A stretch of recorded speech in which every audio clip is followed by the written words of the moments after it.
The Temple Mount in Jerusalem is not as high as Mount Rio in the Smokies, or Cleveland's Dome, or even Mount Cotton. But if you've ever been to a fort that's on top of a hill, you get why there's a long history of towers and forts and palaces and temples being built up there on top of a hill. It's quite easy, unless there's a thick forest, as we have in the Smokies, to look down from the top of a mountain like the one we're talking about today and look across the plain, looking for enemies who might try to encroach on a hilltop city.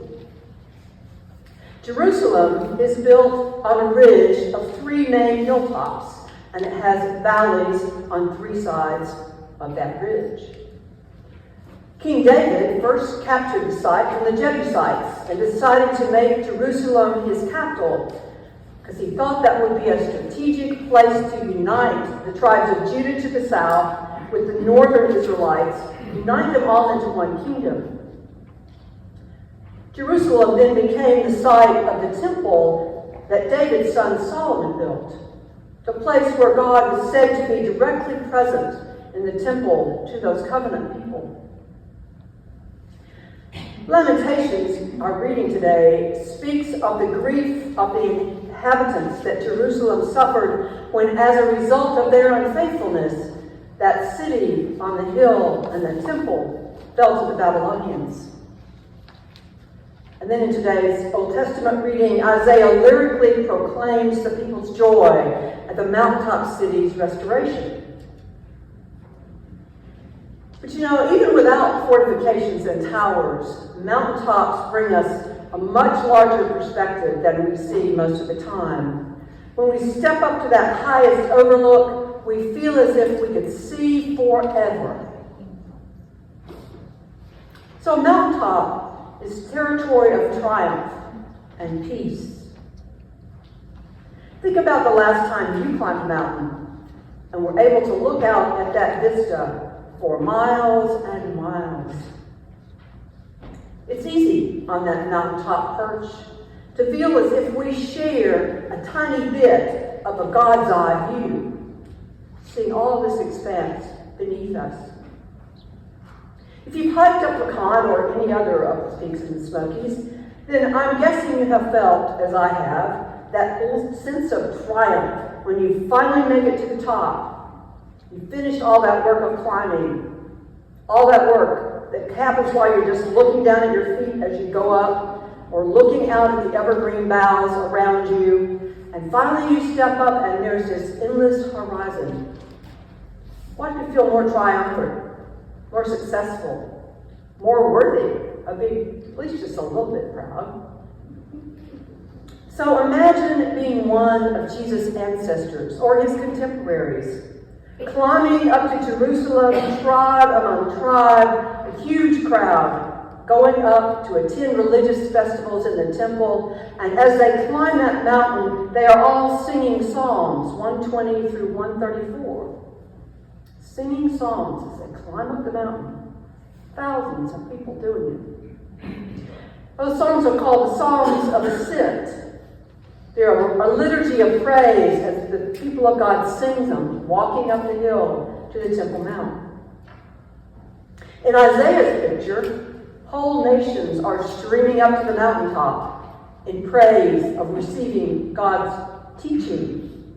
They are there to receive that instruction to submit to judgment and arbitration among the nations, thus establishing peace, so that all can beat their swords into plowshares and their spears into pruning hooks, because they have no further need to war with each other.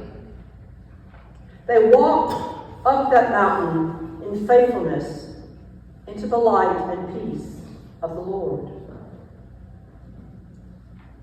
So when do we think, and how do we think, such light and faithfulness can come to be true for us? When and how will ascending to faithfulness be real for us? When will that day come? Well, don't answer too quickly. Because in our gospel, Jesus doesn't seem to know the answer to all our questions about that victory. That's how Matthew's gospel puts it. Even Jesus doesn't know the hour when that big final victory will happen. So when do we think and how do we think it's going to be?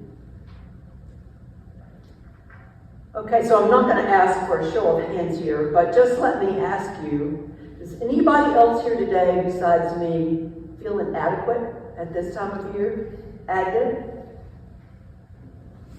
Inadequate as in, I can never do this Advent and Christmas season right. I can't do it justice. If I hadn't felt that way before I became a priest and then the rector, I certainly did after. You know, there's all that planning and finding volunteers and practicing the Christmas pageant or the Christmas services, not to mention special Advent classes or maybe retreats or wreath sales, all of that stuff that we've got to nail down. Not to mention 4 weeks of just keeping the Advent wreath green and the candles filled with oil. And then there's hoping that this year, Advent 4 doesn't fall on December 24th, as it does sometimes. And that means that there are Advent services on Sunday morning with all the hangings and such of Advent.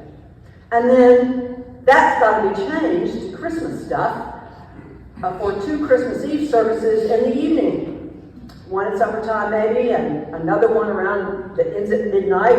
And then the next morning, guess what? There's another service, Christmas Day. And that doesn't even count all the family stuff many of us have.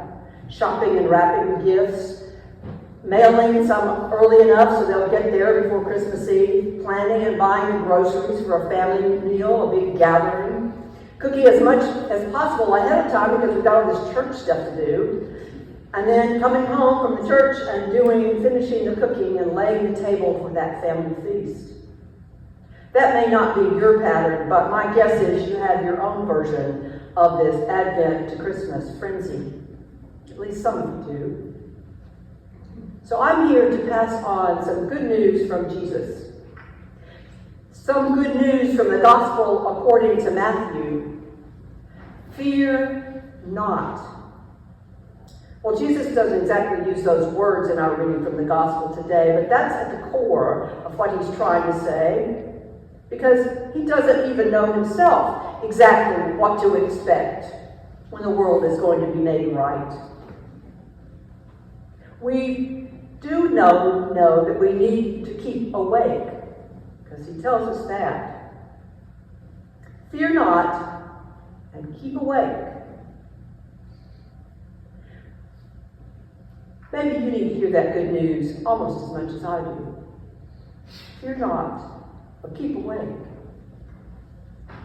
I need to hear it especially in Advent when there are mountains of expectations to climb up. And another reason I need to hear fear not is that from my earliest days I soaked up this kind of understood emotional refrain. You'd better, fill in the blank, or you're going to, fill in the blank. You know, something like, better start your homework or you won't get it done. The implication, or at least my inference being, and if you don't get it done, you'll get a bad grade, and we'll be disappointed in you, and you won't get to go to the college you want, and you won't be able to get a big job, or live a worthy life. The anxiety goes on. Or maybe the instruction was, you better get started practicing that piano now before your dad gets home. Because he either won't like the noise, or you won't get to practice as much as you really need to, and Mrs. Mitnick, your teacher, may not want to teach you anymore, and one day you'll regret that you never learned to play the piano really well, because that would have made you useful to your church, made you good company for your family. That's a lot of implying and inferring. That message engraved in my nervous system was basically, do the right thing at the right time, or else something bad's going to happen to you and you'll miss out. You won't be worthy and you'll regret it. Avoid anxiety. I don't think that's how Jesus thinks we will ever reach that holy hilltop in the light and peace of the Lord, not by being afraid.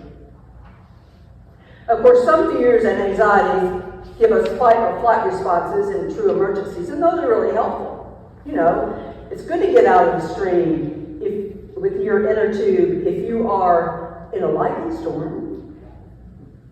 It's good to be careful with your dish towels that you lay around everywhere if a gas stove is lighted. But fear, just generalized fear, ingrained as our first response to every challenge, that kind of fear makes us run constantly from the potential pains of life, and that just gets in our way. At least my adult experience says that real pains, like the death of a loved one, or the illness or addiction of a child, the realization that we have wrecked our own dearest relationships or our own health, the awareness that our souls are empty of joy and purpose, those real pains, I believe, are invitation to trust God's love more than our performance. In other words, fear not. Those real pains are actually good news, believe it or not, like the difficulty of climbing up a mountain. They point us to a spiritual doorway through which God wants to enter our life more deeply. Those pains will reveal what God wants next to heal. And instead of avoiding them and all the other anxieties we might manufacture along the way, we can listen to those pains, claim them before God, and let God turn our fear into healing. It's just like discovering as we hike up Mount LeConte that we have aging knees and maybe aging ankles. But that lets us go home and go talk to the doctor or whoever we need to see to give us a possibly better future, a healthier, freer one. Standing with those pains before God are holy places, just like the top of a holy mountain. It takes courage to stand in pain and trust God's care for us. It takes courage and trust to stand before God and peel off our scar tissue to get down to the real infection that's there. Just like it takes courage and trust to follow Jesus and all his followers up the mountainside. But what a relief. We find out that God's judgment and God's mercy are a package deal. God's judgment and God's mercy are a package deal. There's no separating them, I think. Fear not. Don't worry about the day and the hour. What exactly is going to happen? Jesus tells us that kind of thing over and over. Every time, in fact, that we don't know the answers, and we get afraid and feel like we have to curl ourselves up into a protective ball. Part of what Jesus is saying is that, you know what? Perplexity is the human condition. We're not expected to know everything, understand everything, prepare for everything. But we are expected to do one thing: to keep living and working in a spirit of wakefulness. Keep awake. Pay attention. Pay attention to your own pain and pay attention to the pains of those around you. We're expected to pay attention to what's right in front of us and to act in love. And not to fear that if we don't act or don't act correctly, we'll be judged and condemned and punished. But to keep putting one foot right in front of the other, focusing on the path we are walking together with Jesus and all our other companions. And to notice who's in pain and why. And I think we can trust the one who invites us to keep heading up that mountain toward the Lord's light and peace, Jesus. We can trust that Jesus will continue to welcome and heal and guide us. We can trust that this journey through the darkness together in grace will take us where we need to go. By breathing in grace and breathing out love, breathing in grace and breathing out love. That's what Jesus is asking us to do. Because our mundane tasks, the most mundane ones, done in love every day, make a difference. as we walk up the hill with Jesus and all his friends and strangers, heading toward the Lord's lighted peace. So fear not, it's Advent. Light's coming. Even now when we can hardly see some days for the darkness that's around us. We can hope together, we can sing together, we can walk together, we can move together toward a future that is beyond our fear. And God will make that enough to take us up the holy mountain into unity and peace.